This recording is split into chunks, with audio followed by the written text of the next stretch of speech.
Somewhere in the cradle of civilization, there is a city lost beneath the sands of time, built by the son of a gardener to rule the first empire in a testament to greatness that would span 200 years. With it and him comes the world's first true military, one that will turn the kingdom of Sumeria into the Akkadian Empire. He is Sargon II, Akkad is his city, and this is his story. Hello and welcome back to the Historical Humans podcast. My name is Justin Woods and I'm joined today by my fellow co-host Coleman. And today we are venturing deep into Mesopotamia to look at the very first empire in human history that spawned out of the cradle of civilization and set the tone for every other military leader for almost the rest of history. He quite literally was the blueprint. Yep. This is a very exciting person and a very big deal to history. One that gets overlooked because of how early on he is in the timeline of humanity.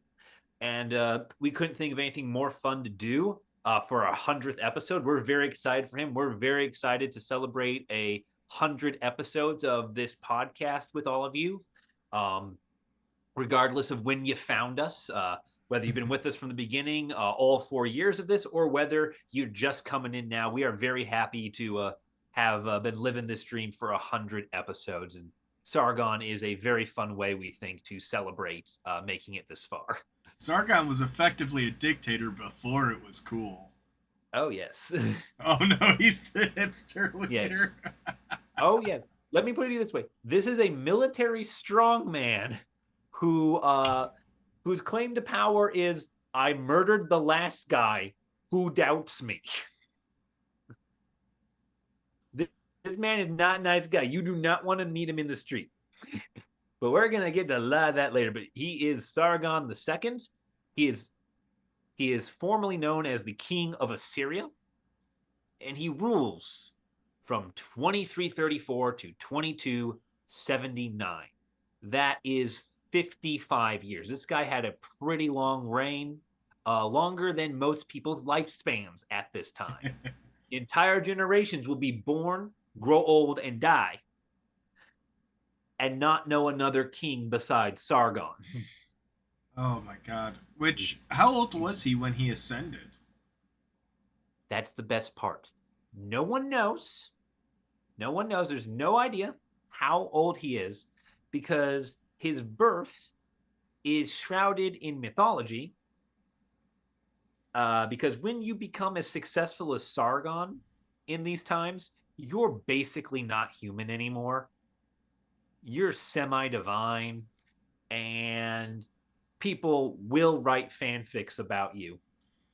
And fanfics about you. Damn it. So and Sargon that is a thing we will get into at the end of this episode. So please stay tuned for that, because some of them I don't know what's worse, that or when the British get involved with any aspect of history. Oh, yeah. Yeah, we're going to get into the British very early on. No! Out of the way. No! You got to kick them out of the way to get to our Sargon, okay? Why is it every time we talk about history, the British are there? Because we're the only ones who can study history and know culture. Okay. What do you expect? The people living this culture to know what it is? Absurd. They're not even Welsh. God, I'm triggered by that. The British always fucking show up in the historical record. Anyways, Going back to Mesopotamia, fucking 2,500 years before the British. Yep. Now, he founds the city of Akkad because he wants a brand new capital to represent his brand new rule. So he doesn't get known to history as Sargon II. He becomes known as Sargon of Akkad. This is a very common naming practice. People get named after the city they're from, especially when you're ruling multiple cities. It's so you can kind of keep track of which city is the real one and which cities are going to rebel 5 minutes later. I hereby declare myself Justin of Chicago.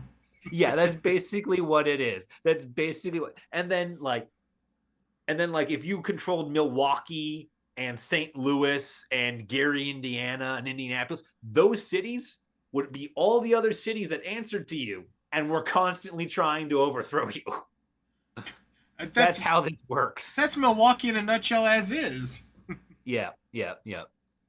So it's a fun bit of chaos here in Mesopotamia, and he's going to do a pretty good job of putting a stop to that, because his job, his legacy, why we talk about him here, is because he's the first one to take all these little city states and say, no, we're in this together.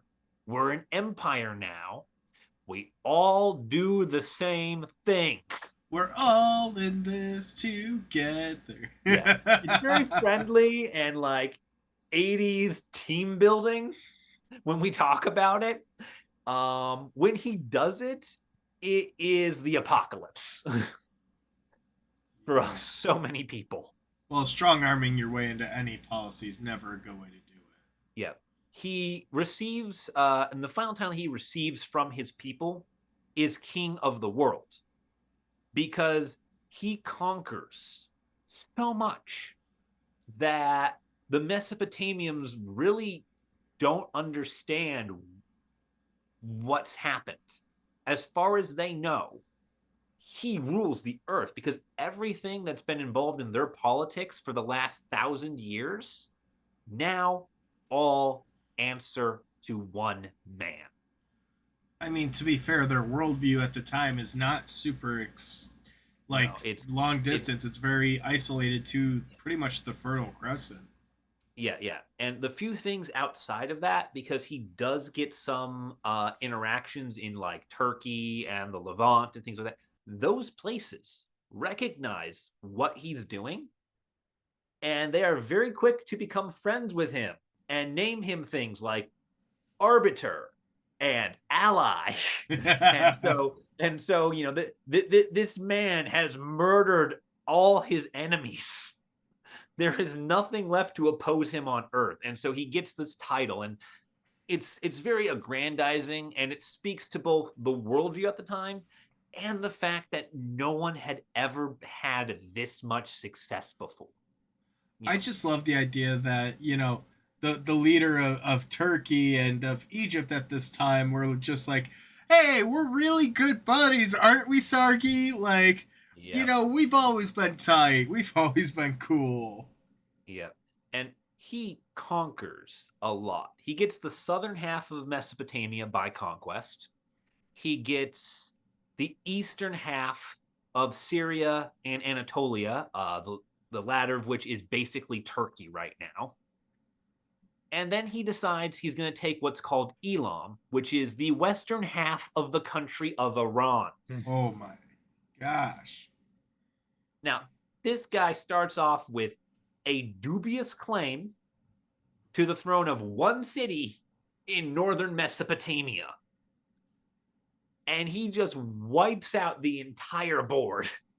It's like, yeah, I'll just take everything. That's fine. Yeah.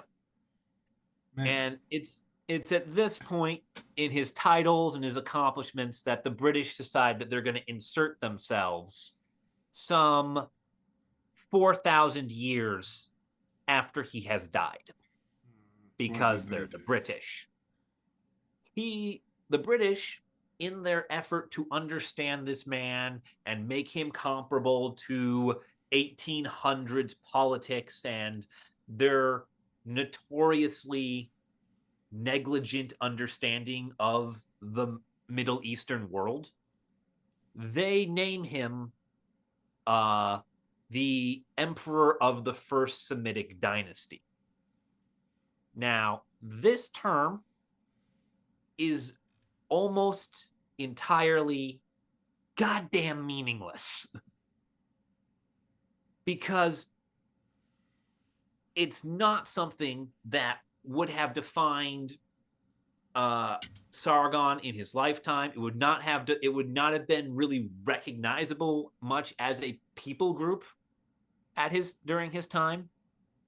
The reason they give it to him is because he speaks what's known as a Semitic language. He's one of the first emperors in Mesopotamia. He's one of the first kings who speaks a Semitic language.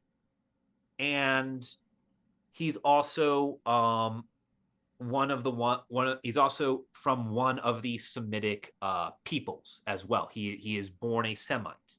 Now, what's meant by that is anyone who is a native speaker of Arabic, Hebrew, Amharic, Aramaic, and Tigrinya, which, fun fact, are most of the languages of that entire region. It all just kind of fits together. Like they're all the same, right? Almost none of whom get along. Of And course. it just speaks to the fact that the British viewed all of these people, from Arabs to the Jewish to the Aramaics, as a singular entity. That's why he gets it. And the thing, too, is he's probably not even the first Semitic king, because he's Sargon the Second. Sargon is a Semitic name. There has been a previous king named Sargon. He's just the first one that we can confirm spoke the language fluently. Which is also why he's got the name Sargon the Second too. Yeah, that's what was going off here. It's like there's another Sargon. Semitic names were not uncommon for kings of Ur and Uruk in Babylonia. Because guess what? Most of the people there were speaking one of these languages in some form. I don't know about that one. And basically, all it amounts to is this is the first dynastic ruler in the Middle East. This is the first man that's going to establish a real, tangible dynasty. Because there is a lot of strong men and a lot of murder that goes on leading up to it. He really gets this first imperial dynasty going. Now, to do this, he needs one thing: soldiers. So he establishes the first Mesopotamian military tradition, which is this really fun idea that the people who go to war for you should be the people whose sole occupation is going to war, and not just whoever it is you can abduct from the fields and put a pointy thing in their hands. I mean, so there is some good stratagem to that though, because when you have dedicated soldiers, they can learn the skills of warfare and learn the skills of being a soldier versus, good old Johnny Boy Farmer who's a part of your militia that's picking up a spear for the first time and you got 2 weeks to train him how to hold it. Yeah. Yeah. Most armies in this time period consisted of seasonal militias, which basically meant that your period to wage war was the period in which these people were not needed for agriculture. And their skill in war was basically determined by whether or not they happened to live through the last time you did this. You just had a lot of rich land-owning men who would be the only ones with real weapons and armor, rounding up all their other able-bodied men who worked for them in the off-season and marching them onto a battlefield to basically mash against each other until one guy panicked and everyone ran away. Hey, Bobby, you done this before? Nope. Okay, well, pick up this shield and let's march off. What Sargon's able to do is get people who are really good at using these weapons and use them while everyone else is still planting their fields. So he's able to attack you year round, which is not a good thing for his neighbors. Hey, wait a second. What are you guys doing here? It's planting season. Shouldn't you be off tending the farm? They are. It's like, you can't murder me. It's May. Watch me. It's gonna be May. It's a fun time. Yeah, and so he gets that going. And what makes it really interesting with how he gets this going is and why he is so mysterious and has all these titles, but we're not going to have a ton of like real substantial dates and events for his life, is because everything we know about this man has been lost to time. Everything this man built is destroyed and gone and has not been recovered. He exists to us through 2,000 years of Mesopotamian histories and legends, recording and re-recording and re-recording the events of his life and the deeds that he did, which means that everything we have has been warped beyond belief. It also helps that that also coincides with a period where a lot of histories are shared through oral traditions versus written. Yeah, yeah, I mean, the yeah, and Sumerians did have their own form of writing, but the predominant amount yeah, of stories were told orally by storytellers, by bards, etc., etc. yeah. And he is important enough that his life is the subject of one of the first Mesopotamian books. He is that important that he is one of the first things they write down. Uh, However, all his actual records, all the things that would have been written down at the time of his rule and during the years after, and his when his sons succeed him, all of that has been lost because the city of Akkad has been swallowed by Mesopotamia and it's just gone. No one knows where it is. Everyone knows it's real. Everyone knows it existed. There were about a half dozen kings that all ruled from it, but no one's found it again since Sargon's dynasty died out. And there's a lot more to that, more than just the city disappeared. There are theories out there that it was absorbed into other big cities. Yeah, Um, like I believe there's a theory about Babylon, or yeah, yeah, yeah. That a couple of modern cities now sit on top of it, because keep in mind this was 4,000 years ago. yeah. And anywhere that's a good place for a city, even just as a regional administrative center, is going to attract humans over the course of 4,000 years. And it's going to It's be just going to. impossible for us to locate without really understanding Mhm. just where it could be. Yeah, and so it's very up in the air as to where it was. And it could be one of those cities that's just under somebody's fields right now because it just became farmland, or the rivers moved and no one wants to live there because the rivers of Mesopotamia are notoriously not set.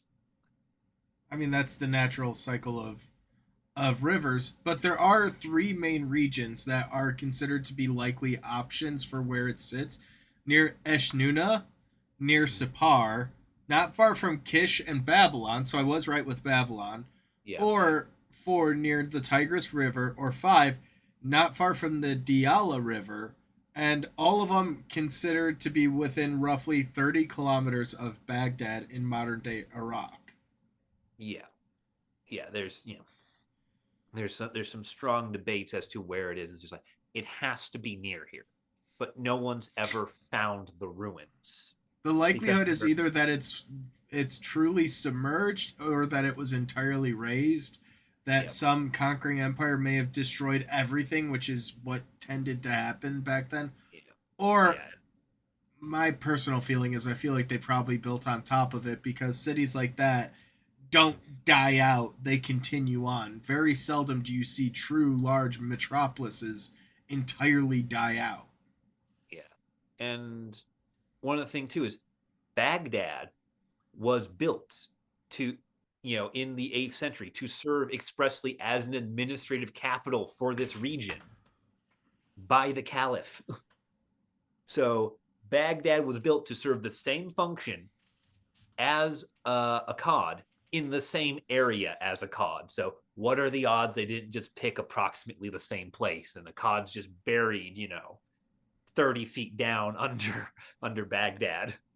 I mean that really is a serious likelihood. Yeah. Granted, we're all talking speculatively. It will be, I think, one of the biggest finds since Troy, arguably. And this Yeah. time we don't have Schliemann fucking it up for everyone else. No one's gonna dynamite the bottom of Baghdad. No one's gonna try doing that. But it remains one of the greatest mysteries of both Mesopotamia, early human civilization, and just overall human history. Yep. Yep. And it is, yeah, it is very fun. And one of the fun things with some of the theories too is, um, it's likely that Sargon would have favored the city of Kish because Kish is what gives him the start to his political and military career. You see, Sargon, unlike a lot of rulers, was not nobility. Sargon was the son of a gardener. And he was, it's openly known that he was the adoptive child of this gardener who, um, uh, according to the legend, rescued him from a river as he was floating down it in a basket. Oh, wow. Um, the story goes on to say that he was the child of a priestess who had sacrificed him in the river to appease a god or a ruler or to cover her own infidelity. Reports vary. Um, this is very much just this is very much just, got a lot of Moses motifs going on here because this whole magic baby from the river Hey, he predates thing. Moses. Yep, yep. But Moses is the more popular version of the story. The whole magic baby from a river is a common trope used by storytellers and by rulers to sort of justify why you should listen to me when I am, by all accounts, of humble origin. It's to show that I may appear to be one of these small peasant common folk, but in truth, there is divine providence surrounding my birth and circumstances.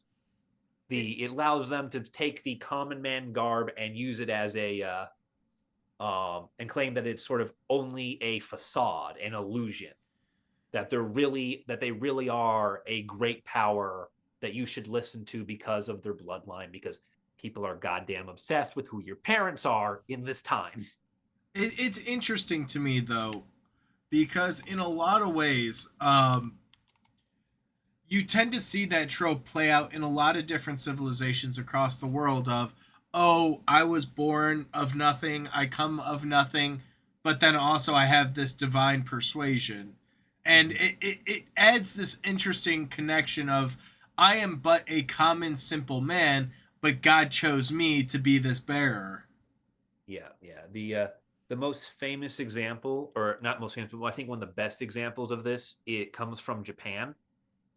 uh, a samurai by the name of Toyotomi Hideyoshi. He was the son of a peasant. It was known, it was openly known. He had, through military achievement, up jumped his way to the position of prime minister in Japan because he was just that good at killing people. And when he goes to get the position, people start to deny him it because he doesn't have the right birthright. He's not from the right family. None of his ancestors are divinely blessed. And so he arranges to have a story fabricated where, like, his father's mother's mother was a member of this family who had been lost to time and abducted into the mountains, and he has returned to restore honor and glory and order to his country as the last true heir of this line. Oh, And we it's love utter fabricating. bullshit. He literally bribes the records office to do it, but it's that same mentality of I am a peasant who has divine providence. And by divine Therefore, providence, I've risen the ranks. by divine providence, I mean this stabby thing and a pouch of gold. And one hell of an ego. Anyways, Yep. good old Sargon Yep. was the same way, being the adoptive child of a gardener. Yep. Now, gardening is not a bad position. It's peasant work, but it's palace work. And in the city of Kish, he's able to translate this being the son of a gardener into becoming the cupbearer to the ruler of the city of Kish, which is a very prestigious position, especially for someone who's lowborn, because you're in all the meetings. Because your whole job is to bring everyone their drinks. So you're the on-call wait staff for the king and his generals and his ministers and his ambassadors. So, you kind of walk in during their conversations and get to hear everything they're talking about. Yeah, you're privy to a lot of high profile conversations and some good strategy, some good internal networking. Like, it's a very valuable position to do. And Sargon, thankfully, was fairly quick witted, so he's able to basically parlay that into an actual Yeah. meaningful position. Yeah, he was. Yeah, he actually is able to use this to his advantage. He becomes friends with a lot of people, a lot of lower and mid-ranking military men and political men. And the city of Kish at this time, it's in the northern part of the kingdom of Sumeria, and it's not a particularly happy city. It had been conquered by the current king of Sumeria, a man called Lugal-Zagissi of Uruk. And Sargon kind of bides his time and then springs out and uses this position to overthrow Lugal-Zagissi. And it's really a come from behind because he does not have the right to rule Kish. He does not have the right to command Kish's armies. He has zero authority. And he's the one that's going to take out the king of Sumeria. he is shooting at his like boss's boss and going he's really going from bottom of the ladder to the top. It's like showing up for your job interview, walking into the CEO's office and just sitting at their desk going, I'm in charge now. Yep. Now, Lugal-Zagissi he's a pretty accomplished conqueror. He makes the claim that he rules from the Mediterranean to Mesopotamia, which is not a small feat. And he is a conqueror. But what makes him different from Sargon is Lugal-Zagissi, with his impronounceable name, can't hold on to it. The empire he builds is built on the back of his strength and his strength alone. So when he suddenly dies, and Sargon is definitely not involved, there is absolutely no proof of that. You can't prove anything. We burned all the records. There's a major power vacuum. No one knows what to do. And it's suddenly every city for itself. It's pandemonium. And Sargon just seizes the southern half of Mesopotamia. I mean, does.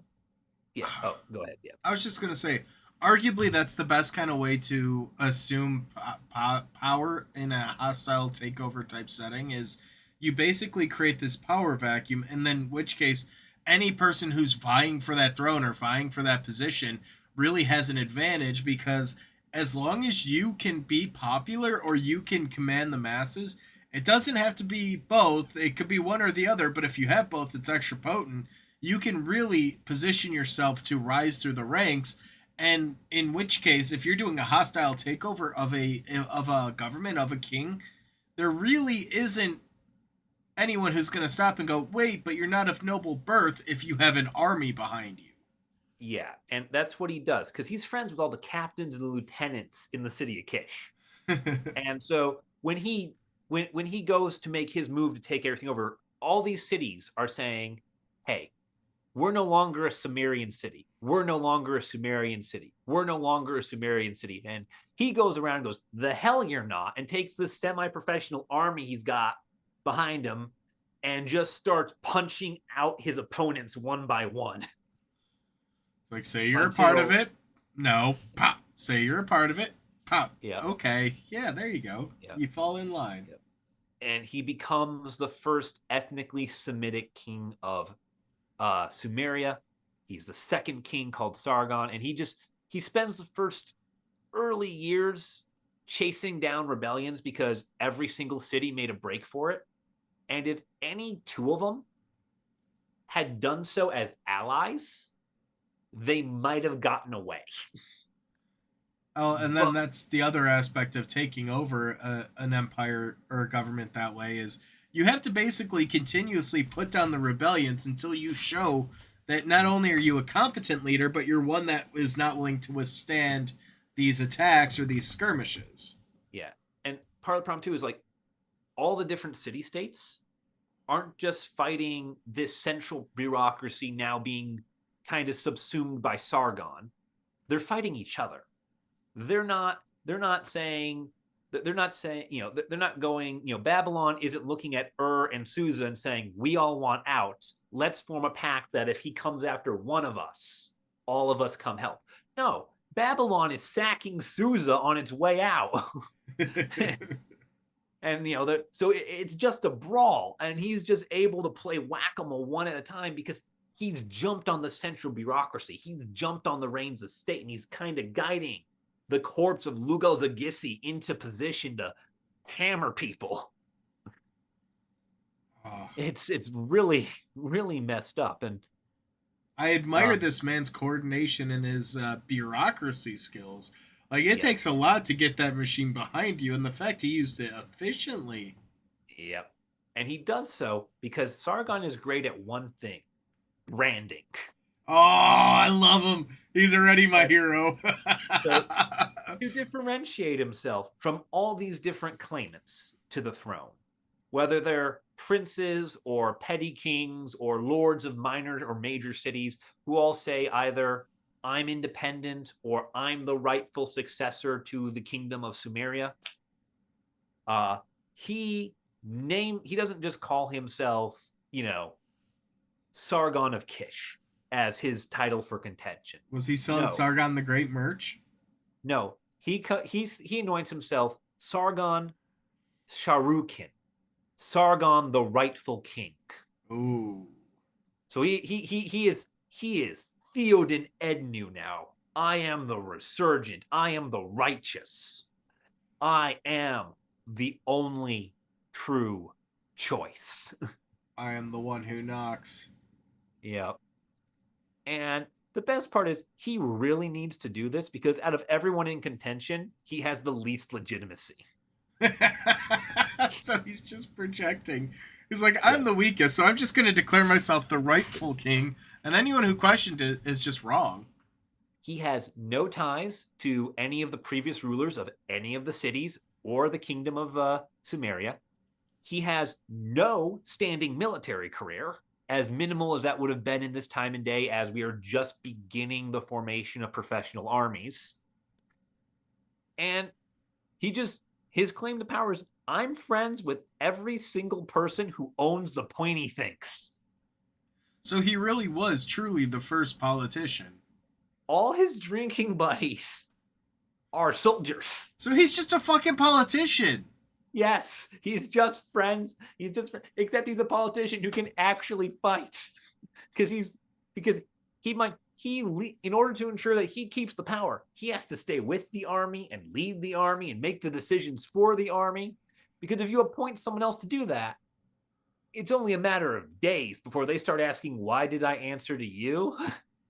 I have the pointy things. God, this man really out here living other people's dreams. Yep. And one of the best things he would do is, like, when people came to follow him, most of these different politicians, what they would do is they just have this mob behind them in the streets. And it would be, my mob of people with small clubs and sharp things is bigger than your mob of people with small clubs and sharp things. I have the popular support. You should back down.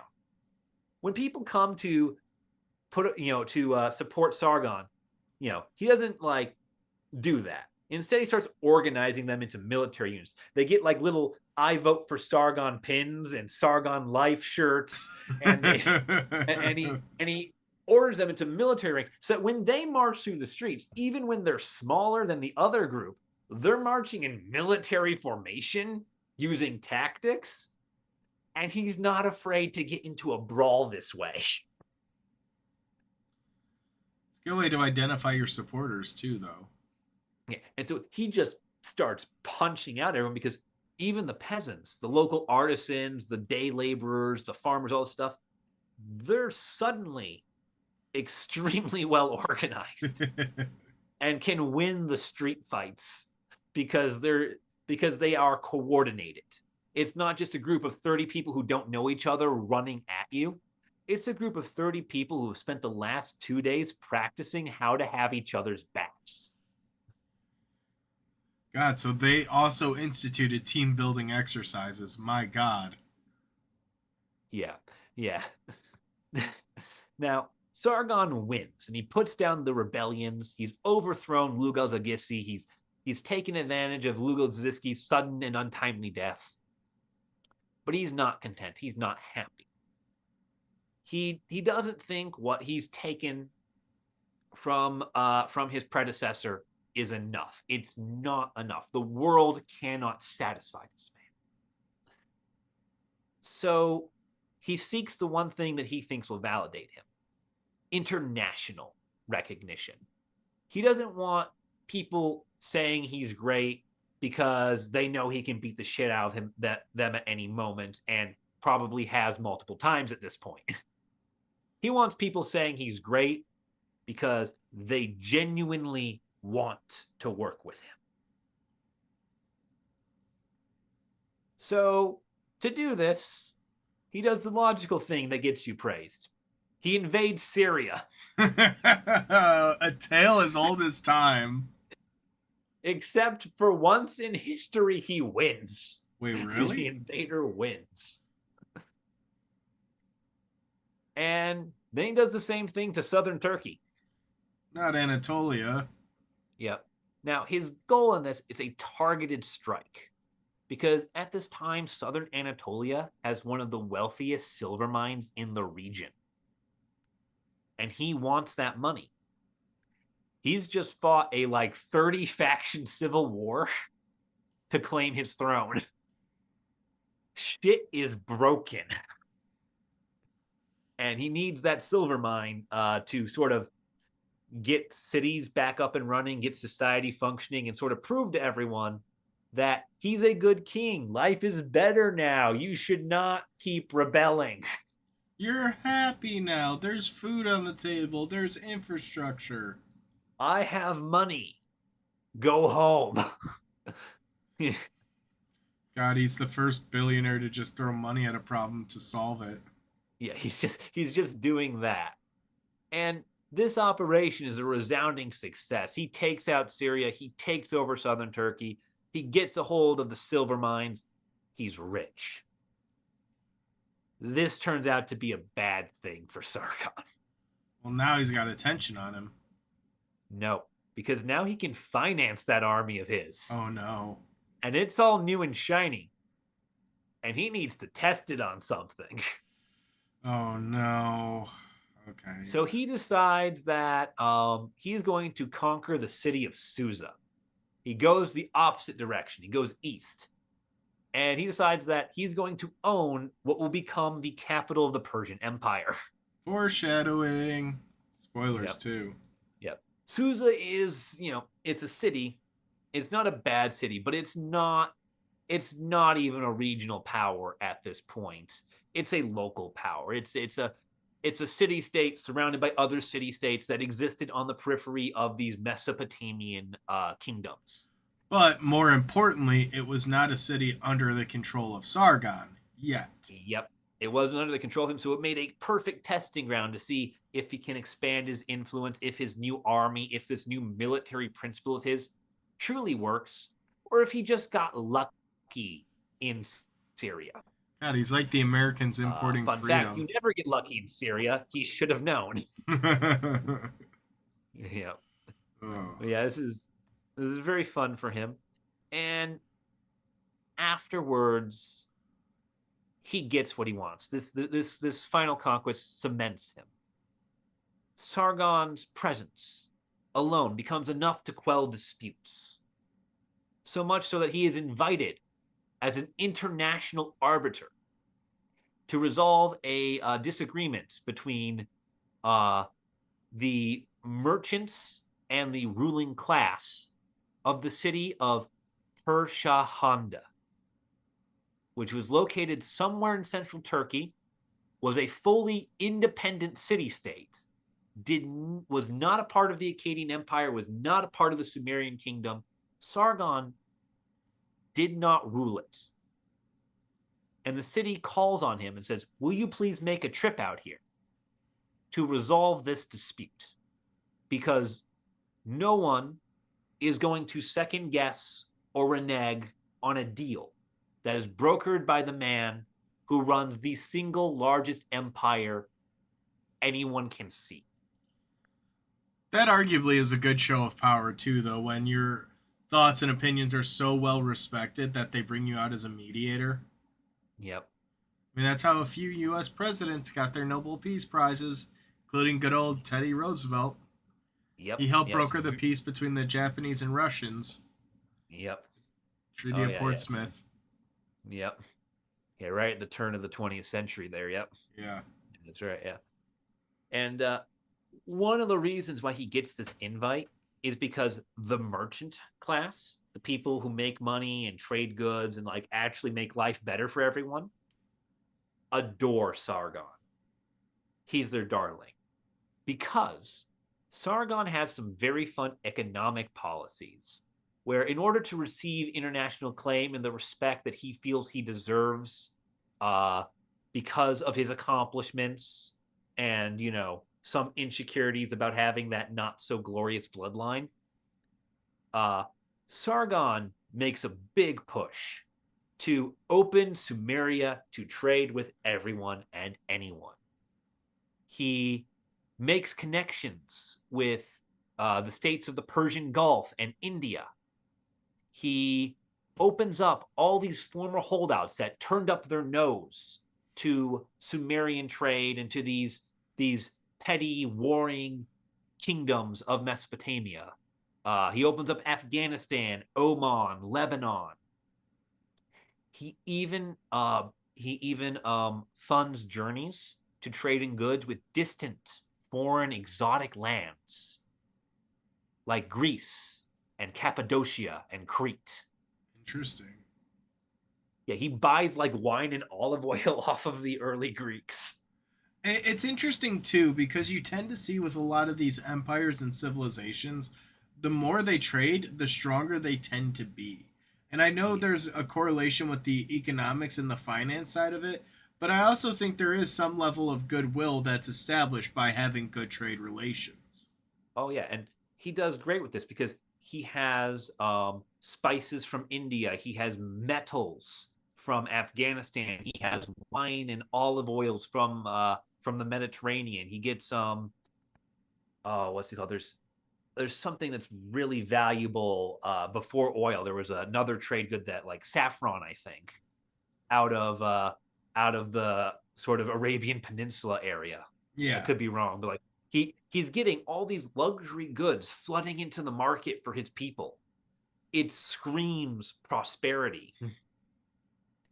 And when someone's doing well financially, people get interested and want to get involved.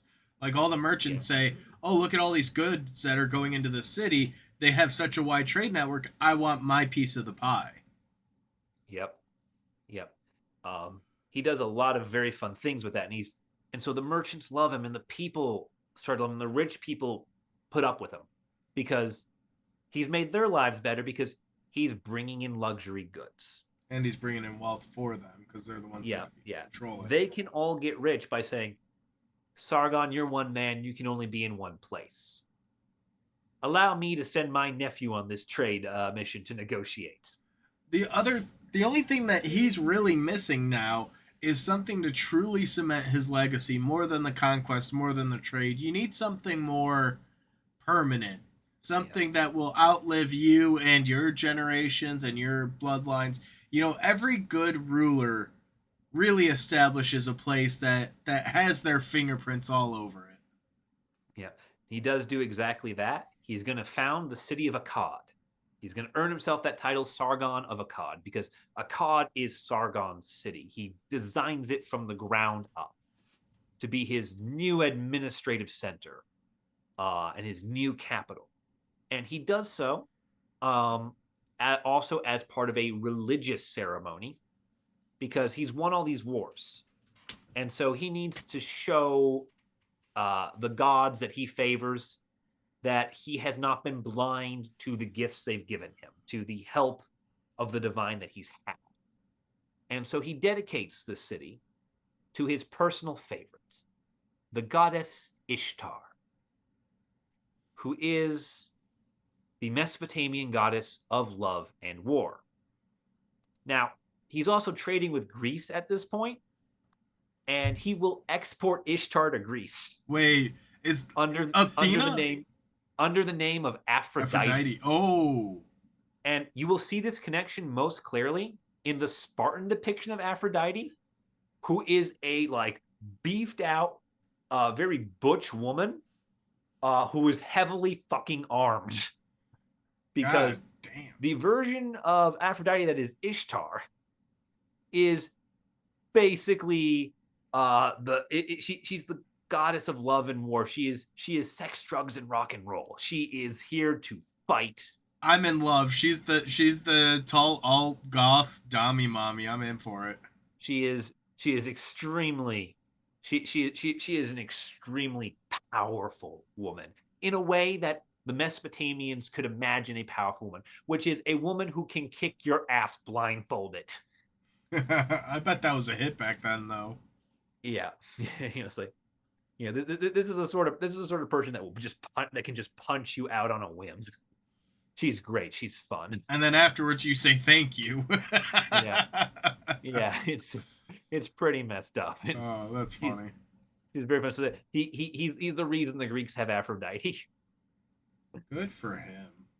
Yeah, it's very fun with this. And Ishtar is the patron of Akkad, and for 56 years he rules as king of Samaria from with a lot of it, about half being from the city of Akkad.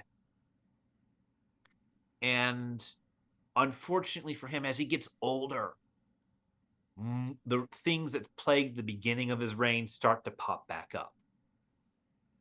There's just endless rebellions because, unfortunately for Sargon, his empire is far larger than anything anyone's ever attempted before him.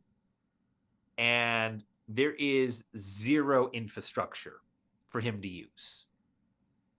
There is no template. There's no set of administrative principles. There are no governors. It's just the local king pays tribute to me level of interaction. It's interesting, though, with that. Just because that tends to be the general downfall to a lot of empires, almost all of them, quite frankly.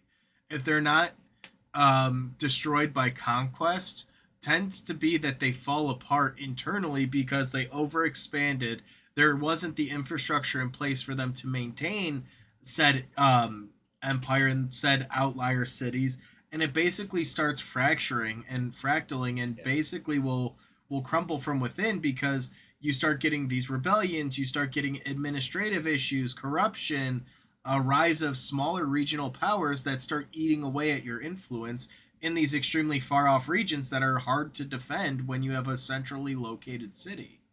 Yeah, and it's kind of happening everywhere for Sargon because for every city he controls, in order to receive tribute and what we would consider today taxes, and sort of the affirmation of loyalty from that city, he has to personally travel to that city to receive that city's taxes for the year.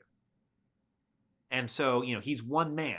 He can't do this. The empire's too big. He can't be ever at once.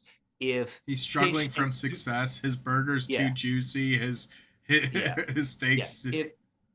If Kish and Susa get into a fight, he has to personally go and mediate it.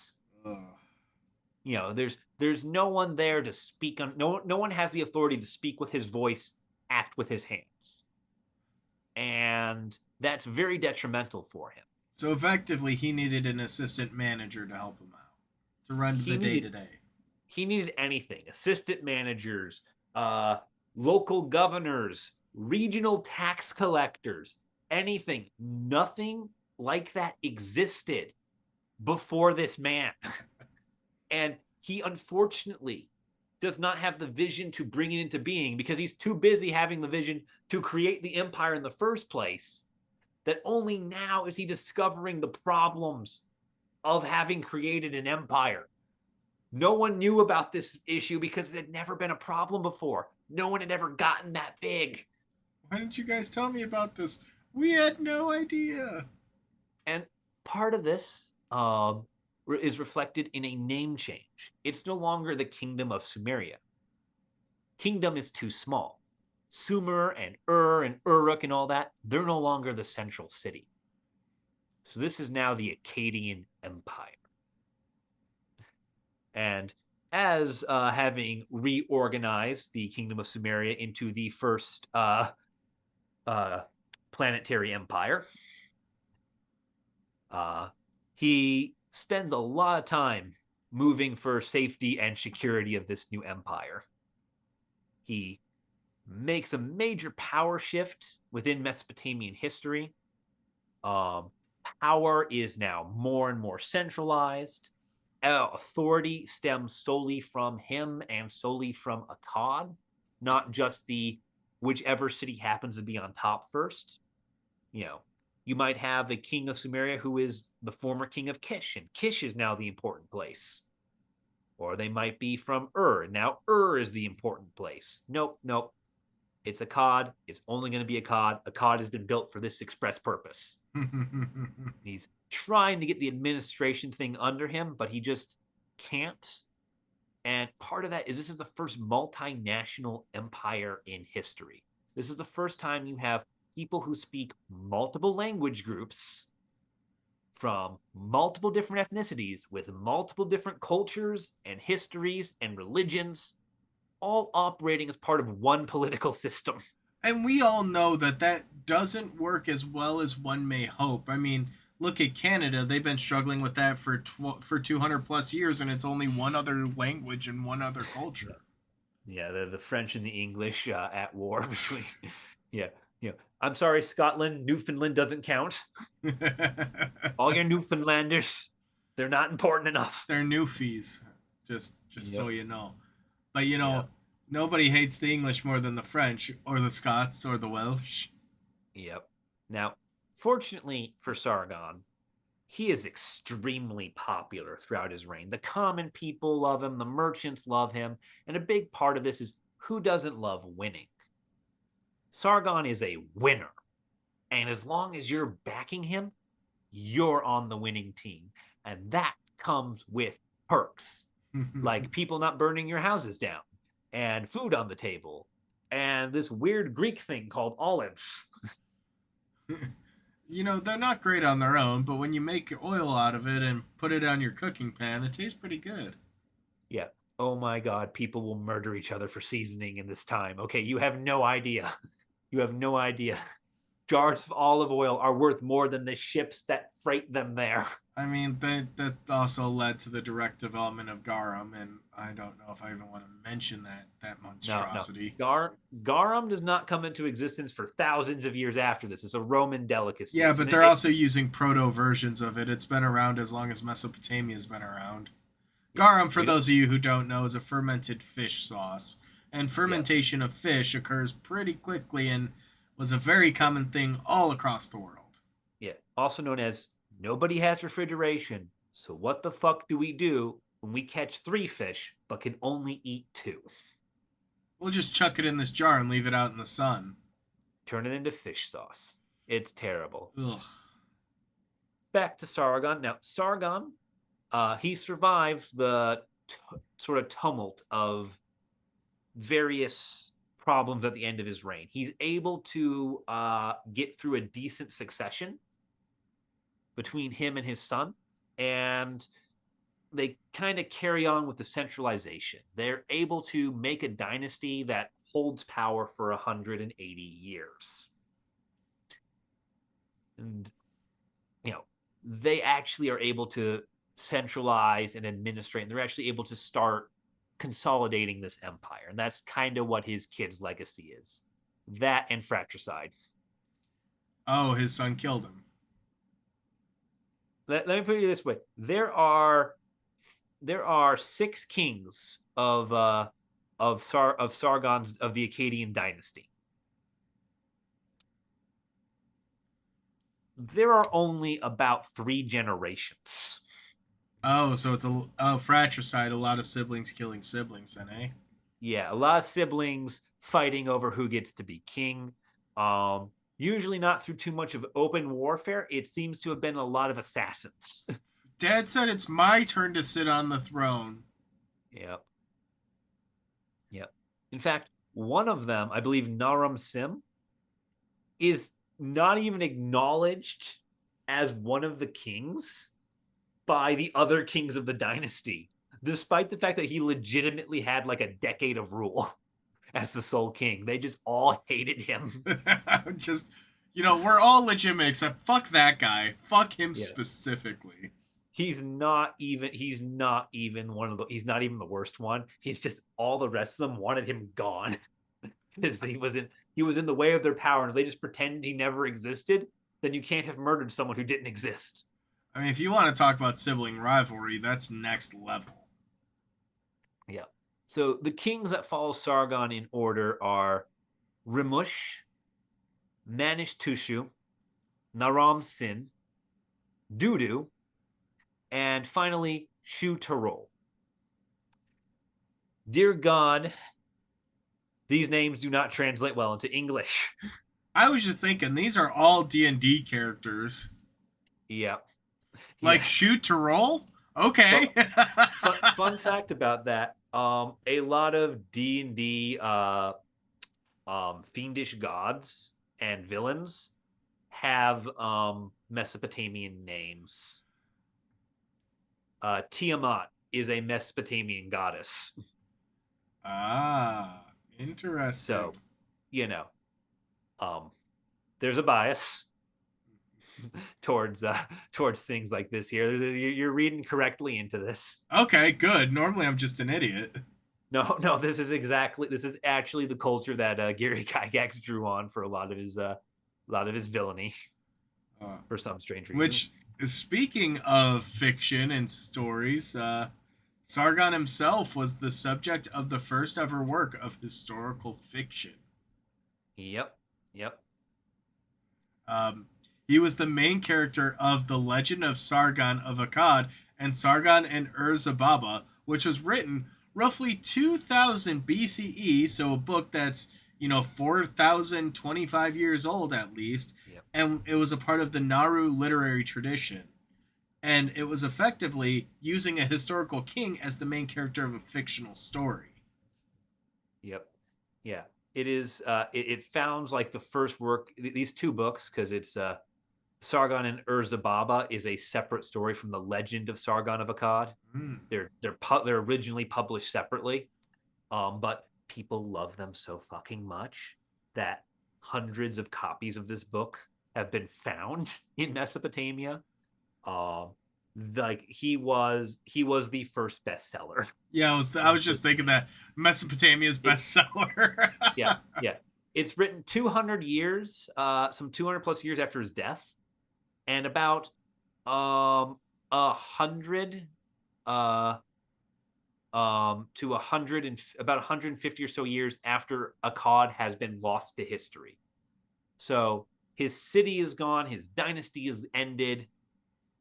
He's been dead for centuries, but people want to keep wanting to hear his stories. He's that popular of a figure. He's basically become Robin Hood at this point, or King Arthur, and he just becomes this whole thing. The King Arthur reference is probably one of the best in terms of Sargon and his story. But if you want to use it in a modern historical context, this is effectively the stories of like George Washington and the cherry tree, because it was a real historical figure 200 years after his death, and a story popped up, except in this case it just kind of mythologized his conquest and framed it in a fictional sense, but People loved it because they were only, you say generations removed. Realistically, if the average lifespan was 50 years, that's only like 4 generations. Stories of him would have still persisted through this. Yep. Yeah, and like the other like what's fun too is there's another semi contemporary of Sargon that gets the same treatments, although much more famously in the Western world, and that is Gilgamesh of Ur, who is the king of Uruk and is part of the third dynasty, which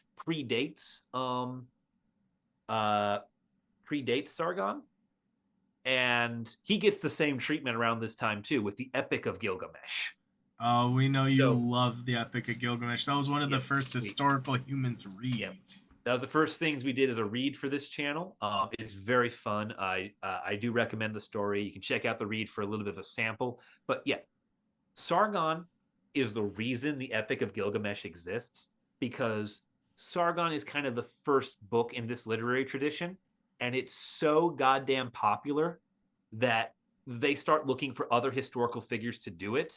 And the first great king of Mesopotamia is Gilgamesh. So he gets a story and it becomes insanely popular. Cool. So he became Hamilton then. Yeah. Yeah. There's just, it's kind of like that where he's he kind of gets in there. It's like it's kind of like how everyone today writes so much about Abraham Lincoln and the Civil War, and then you get the play Hamilton. Whereas, Hamilton predates Abe Lincoln, but everyone is so much more obsessed with Abe Lincoln than they are with Hamilton. Though Hamilton had his moment in the spotlight. Yeah. But yeah, it's very fun. So I mean, this man this man kickstarts historical fiction as an entire genre. I'm not sure if that warrants sending a time machine back to kill him or not. I mean, the sad thing is, he really was the first of his kind, and a lot of the things we talk about him doing are usually science that dictators have done since in the modern context, the modern lens. But he was also the very first to have done so. So there wasn't really a playbook for him to follow. He ended up writing the manual on how to do it. Yeah. Yeah, this guy proves that you can afford to have a standing organized military. He proves that political power at its core is based on weapons and wealth. He proves that different peoples can be made to operate under the same political system. He proves that you can build an empire That you can and also hold on navigate, to it and hold on to it generationally. and also that you can navigate the political realm based off of just playing politics, talking with people, having conversations. I mean, the fact that he would have to go on these tours to these towns showed that he had quite a bit of influence and sway, and he was able to basically do a lot of the things he did with the threat of military, but without the need of military. Yeah. And that's an Yeah. important difference because hyper militarized societies tend to fail when the military stops reacting. Yeah. And when he shows up at Pershahanda to negotiate between the local lords and the merchants who are having the dispute, he shows up with his coterie, some advisors, hanger-on servants, a decent guard, but he does not show up with the Akkadian military. He's not enforced. He's using. He's one of the early instances of soft power, where what he's enforcing is through the sort of implied negotiated relationship he has between various organizations, as opposed to the hard power that his predecessor had, which was, you do what I say because I'm holding a knife to your throat, and I will use it. Which is, kind of why his predecessor, everything collapsed when he suddenly and mysteriously died. Yeah, I hate when that happens suddenly and so mysteriously. Yeah. But Yeah. that probably is actually a good point for us to tie a little bow here on Sargon, one of the earliest emperor, the first emperor. He was the emperor of all emperors. Yep. Yeah, he's the father of empires. and he is our 100th episode. It's been 100 episodes, Justin. 4 years. That's the crazy thing. 4 years. We'll be coming up on our 5th anniversary here at just the start of December, which is insane to think about. If you guys have been watching with us along the way, let us know. Thank you for your support. Thank you for listening and, wasting your time listening to our time. History is a fun topic, and there's so many more layers. And, you know, as it stands right now, our ideas board has another 5 years worth of topics plus some. Yeah, and it's been growing. It grows faster than we can do these. Help us. It is the Hydra. So if there are any topics you would like to hear or like to hear us talk about in the upcoming season 5, please let us know in the comments, and we'll be sure to incorporate it. We did our first fan suggestion this year with H.H. Holmes, and that was a hit. So, yeah. Anyways, that's enough waffling on. Thank you guys for listening. Let us know your thoughts down below. And Colum, give them a little spoiler. What do they have to look forward to next time? Yeah, so next week is going to be for our 101st episode. We are going to try something different on this channel. We're not doing a person or an event or a empire. We are instead looking at a historical policy. We've only done this once before with the Danelaw, and we're doing it again. This time with something far more terrifying and controversial. It's going to be the Columbian Exchange. Yeah, and I've been fighting with the research department because... You have not been fighting with the research department. I know you. You haven't spoken to me in 3 weeks.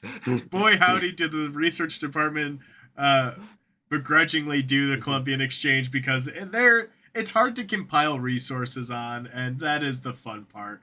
But yes, this was not a good idea, but you're gonna love. But if you do tune into it, I guarantee you're gonna love what we have to say about it. Well, anyways, thank you for listening. We'll see you later.